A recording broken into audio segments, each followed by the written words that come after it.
Hello, नमस्कार दोस्तों। Star Navodaya classes आप सभी का हार्दिक स्वागत करता है। जैसा कि हमारा आरपीएफ एसआई कांस्टेबल की मैथ का प्रैक्टिस सेट चल रहा था, तो उसी कड़ी में हमारा अगला जो आज का टर्म है, आगे बढ़ते हैं।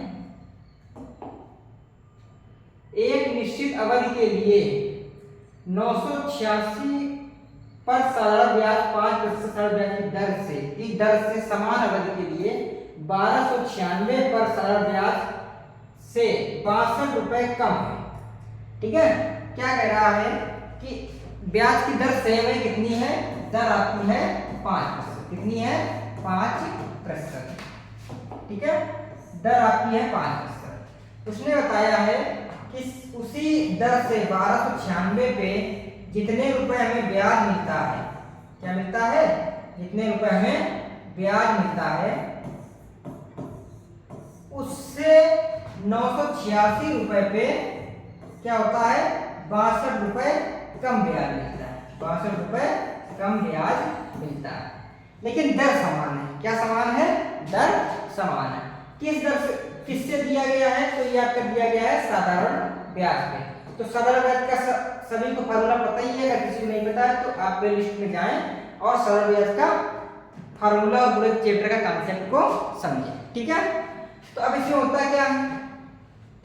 तो हमें निकालना क्या है? हमें निकालना है इसमें वर्ष।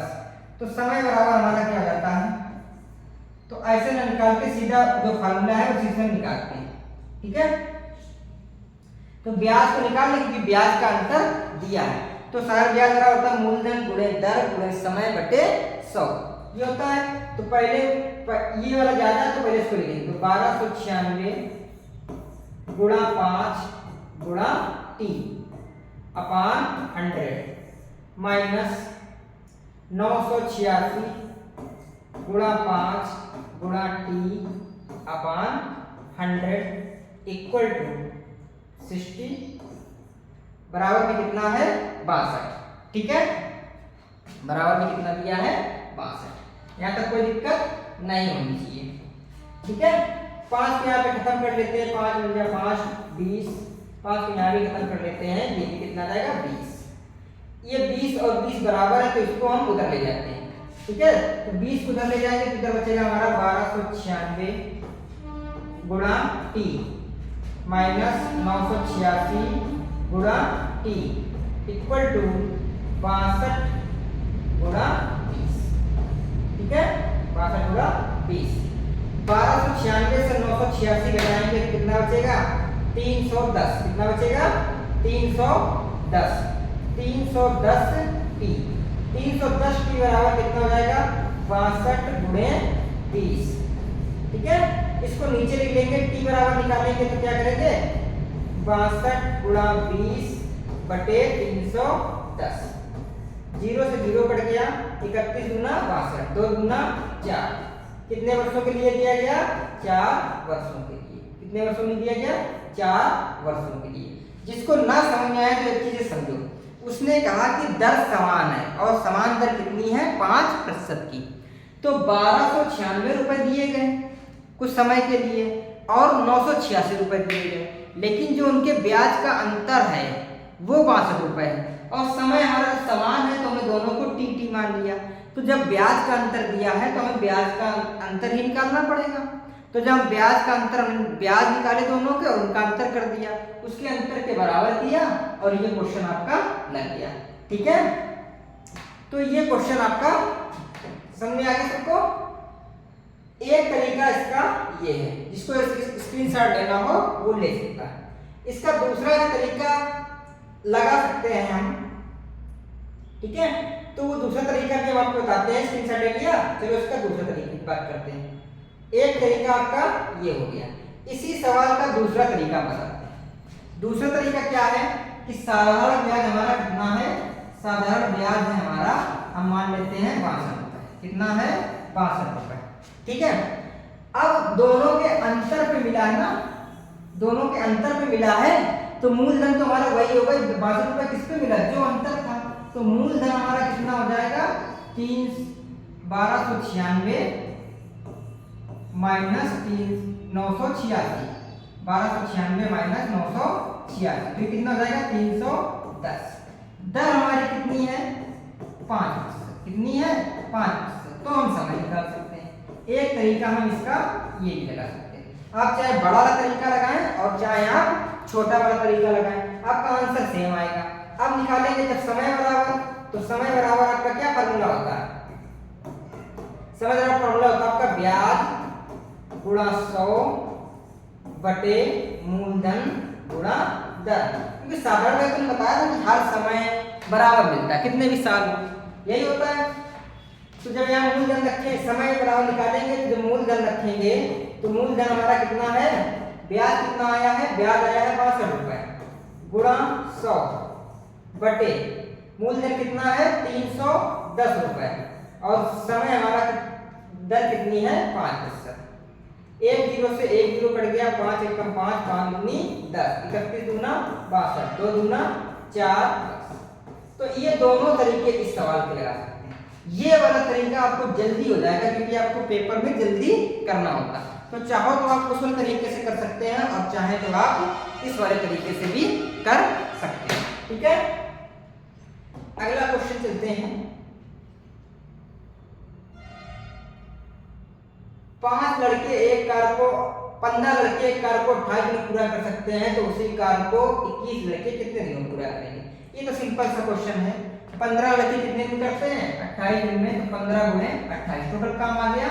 उसे कितने लोगों से कराना है 21 लोगों से, तो 21 को 5 में लिखेंगे, 3 5 15 3 7 21 7 28, कितने दिन करेंगे 20। ठीक है, ये तो सीधा सा क्वेश्चन था, इसमें ज्यादा कुछ नहीं। आगे चलते हैं।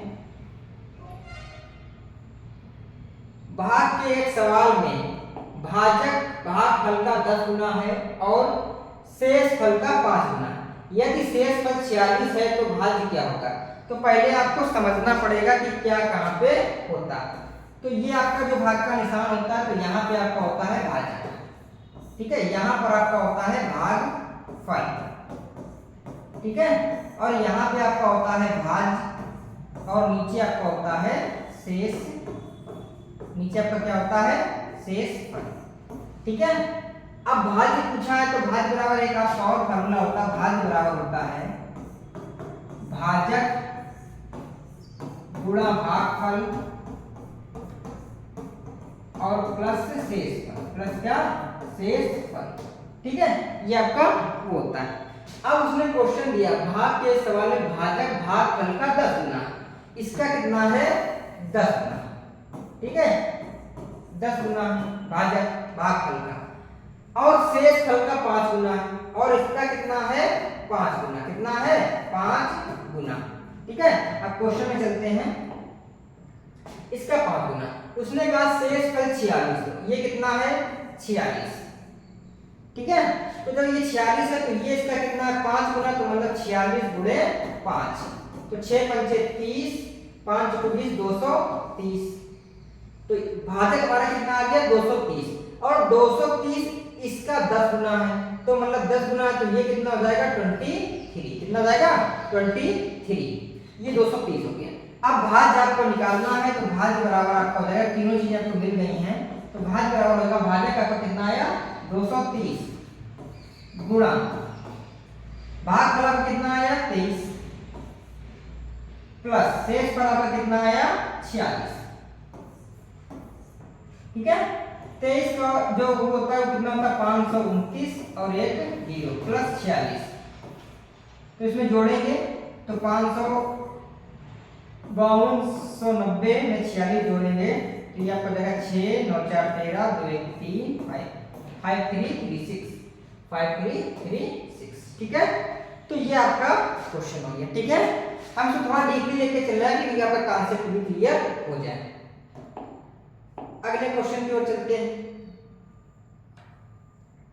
₹20 की एमआरपी के साथ एक catch Cola 300 ml hyper market में 2 खरीदे 1 मुफ्त पाए, ऑफर के साथ प्रदर्शित किए जाते हैं। इस ऑफर के साथ हाइपर मार्केट कितने प्रतिशत की छूट देता है। इस क्वेश्चन को भी हम 2 तरीके से लगा सकते हैं, एक वो लगा सकते हैं कि मूल्य के आधार पर, और एक लगा सकते हैं वस्तु के आधार पर। चाहे मूल्य के आधार पर लगाएं और चाहे वस्तु के आधार पर। एक उसका मूल्य कितना है, तो एक वस्तु का मूल्य 20 है। एक वस्तु का मूल्य कितना है, एक वस्तु का मूल्य 20 रुपए। तो 3 वस्तुओं का मूल्य कितना हो जाएगा, तो 20 गुणा 3 तो कितना हो जाएगा 60 रुपए। लेकिन वो ले तो रहा है 2 ही वस्तुओं का मूल्य, तो 60 रुपए तो उसको लेना चाहिए, लेकिन वो 60 में ले कितना रहा है 40। कितना ले रहा है 40, ठीक है। तो कितने प्रतिशत की छूट दे रहा है, तो मतलब कितने रुपए नहीं ले रहा है, 20 रुपए नहीं ले रहा है। कितने पर, 60 पर, और गुणा 100 का करा देंगे। 20 एकम 20, 20 तिहाई 60, 3 का कराएंगे तो 33.33%। एक तरीका आपका ये, ठीक है। दूसरा तरीका आपका, इसमें आपको जो समझ नहीं आया तो एक बार हमारा प्रतिशत वाला कॉन्सेप्ट देखने जाके प्लेलिस्ट में, तो आपको बिल्कुल क्लियर समझ में आ जाएगा। अब दूसरा वस्तु है, उस पे कुल वस्तुएं कितनी है, 2 + 1, कितनी वस्तुएं हैं 3 में वो फ्री कितनी दे रहा है, फ्री दे रहा है एक वस्तु। कितनी वस्तु फ्री दे रहा है, एक वस्तु फ्री दे रहा है। तो एक वस्तु कितने फ्री दे रहा है, एक वस्तु फ्री दे रहा है 3 पर। तो इस तरह प्रतिशत निकालेंगे तो ये हो जाएगा आपका, ये भी आएगा 100/3 मतलब 33.33%, ठीक है। तो चाहे आप इससे कर ले और चाहे आप इससे कर ले, ठीक है। स्क्रीनशॉट ले लो, हट जाता हूं, ठीक है। दोनों तरीके से ले सकते हैं। अगले क्वेश्चन की ओर चलते हैं। निम्नलिखित में से कौन सी संख्या 13,051 के निकटतम है और 9 से विभाज्य है। तो यहाँ पे जनरली आपसे कुछ नहीं पूछना चाह रहा है, वो आपसे पूछना चाह रहा है कि 9 का विभाज्यता का नियम आपको आता है या नहीं आता। अगर विभाज्यता का नियम आता है तो फिर आपको ये क्वेश्चन में टाइम नहीं लगेगा और आप तुरंत इसको कर देंगे। तो हमने आपको विभाज्यता के नियम पढ़ा रखे हैं, उसमें हमने आपको बताया था कि सभी संख्याओं का योग यदि 9 से विभाज्य है तो वो संख्या भी 9 से विभाज्य होगी। इसको जोड़ते हैं, 6 5 11, 11 3 14, 14 1 15, तो 15 9 से विभाज्य की भी संख्या नहीं होगी। 7 5 12, 12 3 15 1 16, ये भी नहीं होगी। 9 5 14, 14 3 17 1 18, 18 तो 9 से विभाज्य है, तो ये संख्या आपकी 9 से विभाज्य हो जाएगी। कौन सा नंबर, सी नंबर, ठीक है। विभाज्यता के नियम अगर आपको नहीं पता है तो आप एक बार जाएंगे प्लेलिस्ट में, विभाज्यता के नियम देखेंगे तो वहां से आपको पता चल जाएगा। अगले क्वेश्चन की ओर चलते हैं। 5 किलोमीटर की दौड़ में यश टी को 500 मीटर की शुरुआती बढ़त देता है, ठीक है। 5 किलोमीटर की दौड़ है, 5 किलोमीटर की दौड़ में यदि वो यश, अब जैसे मान लो कि जैसे ये है, इसको मान ले 5 किलोमीटर की दूरी, तो ये कहां से टी दौड़ना शुरू करेगा, यहां से, और यहां से ये दूरी तय करेगा तो कितनी हो जाएगी 4500 मीटर। कितनी दूरी हो जाएगी 4500 मीटर, ठीक है। तो 500 मीटर छूट भी गई है।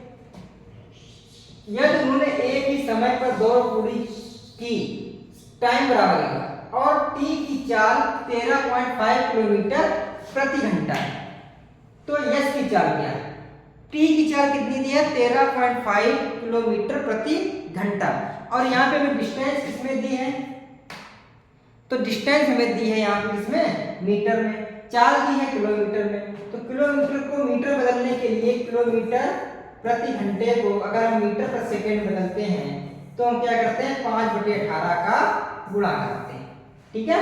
तो 13.5 को अगर हम उसमें चेंज करेंगे तो कितना हो जाएगा, तो 13.5 × 5/80, ठीक है। कट जाएगा क्या, 9 से कटेगा, 9 दूनी 18, 9 एकम 9, 9 पना 9 एकम 9, 9 पना 45, ठीक है। तो ये इसकी कितनी आ जाएगी 7.5/2 मीटर प्रति सेकंड, ठीक है। ये उसकी क्या आ गई चाल, और उसको कितनी दूरी तय करनी है 4500 मीटर। कितनी दूरी तय करनी है 4500 मीटर।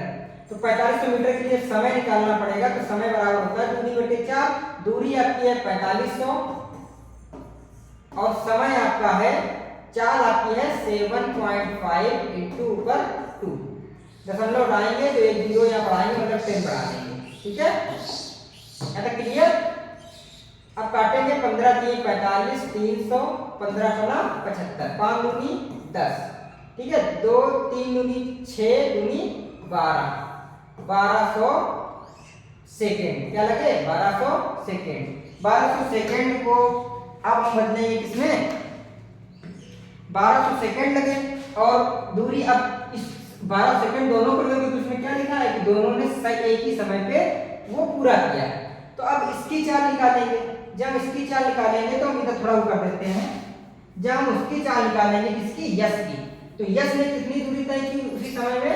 5000 मीटर। तो दूरी कितनी तय की? 5000 मीटर दूरी तय की। कितने समय में तय की? 1200 में। कितने समय में तय की? क्योंकि चाल बराबर क्या होता है? दूरी बराबर दूरी बटे समय। 500 तय की। और तय किसने की? किलोमीटर प्रति घंटे में। अब मीटर प्रति सेकंड में दिया है, हमें इसको किलोमीटर प्रति घंटे बदलना पड़ेगा, तो अब उल्टा करना पड़ेगा। क्या करना पड़ेगा? उल्टा। तो 18/5 से हम गुणा करा देंगे।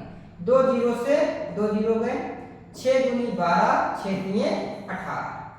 ठीक है, 2 से काटेंगे तो 25, 5 से काटेंगे तो 5, 5 तिये 15। कितना आ गया? 15 किलोमीटर प्रति घंटा। ठीक है, दोनों कॉन्सेप्ट उसने आपसे इसमें पूछ लिए, वो वाला ही पूछा और दूसरा वाला भी पूछ लिया। ठीक है, तो ये आपका अगले नेक्स्ट क्वेश्चन। अगले क्वेश्चन की ओर चलते हैं। यदि एक शंकु की ऊंचाई और त्रियक ऊंचाई क्रमशः 21 और 29 है, तो उसका आयतन ज्ञात कीजिए। ये भी हम आपको बता चुके हैं कि अगर एक शंकु है तो आप अपने लिस्ट में जाके इसको देख सकते हैं। ठीक है, जिन लोगों को नहीं पता वो उसमें देख सकते हैं। तो ये जो आपकी होती है, ये होती है त्रियक ऊंचाई। कौन सी ऊंचाई? त्रियक ऊंचाई। ठीक है, तो त्रियक ऊंचाई उसने कितनी दे रखी? और ये क्या है? प्रापर ऊंचाई। ये क्या है? रेडियस। ये क्या होती है? रेडियस। ठीक है, और ये आपकी क्या हो गई? ऊंचाई। ठीक है, तो त्रियक ऊंचाई उसने दी है कितनी? त्रियक ऊंचाई उसने दे रखी है आपको 29। कितनी दी है? 29। और ये कितनी दी है? 21।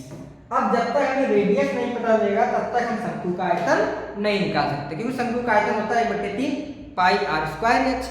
r चाहिए, r हमें कैसे मिलेगी? तो अब r निकालेंगे। जब ये हाइट है तो मतलब ये कितने का होगा? 90 का। 90 का होगा तो ये एक त्रिभुज बन गया। क्या बन गया? ये एक त्रिभुज बन गया जिसका एक कोण कितना है? 90। जब एक कोण 90 का है तो इसमें पाइथागोरस लगाएंगे। तो पाइथागोरस लगाएंगे तो हमारा r बराबर क्या हो जाएगा? r बराबर हो जाएगा l square minus h square, क्योंकि l आपका क्या है? स्लैंट हाइट है और h क्या है? हाइट है। ठीक है, l आपकी दी है 29 का स्क्वायर माइनस 21 का स्क्वायर। ठीक है, तो ये आपका हो जाएगा अंडर रूट में 841 माइनस 441। तो r बराबर आपका आएगा अंडर रूट 400, तो r हो जाएगी आपकी 20। कितनी हो जाएगी? r बराबर हो जाएगा आपकी 20। h आपको दिया है 21। अब हम फार्मूला लगाएंगे तो 1/3 गुणा पाई, तो 22/7 गुणा r कितनी है? 20 गुणा 20 और गुणा 1/3 पाई r स्क्वायर h बन गया। 7 ये 21 से 21 कट गया, इनका गुणा कराएंगे तो 20 का 400 गुणे 22, तो 22 चौक 88 100। ठीक है, तो ये आपका ठीक है 8800 सेंटीमीटर आ गया। स्क्रीनशॉट लेना हो तो ले सकते हैं। ठीक है, तो ये आपकी एक प्रैक्टिस सेट था जो मैथ से संबंधित था। ठीक है, पढ़ते रहें, पढ़ाते रहें। जो लोग चैनल पर नए आए हैं वो चैनल को प्लीज सब्सक्राइब कर लें। धन्यवाद।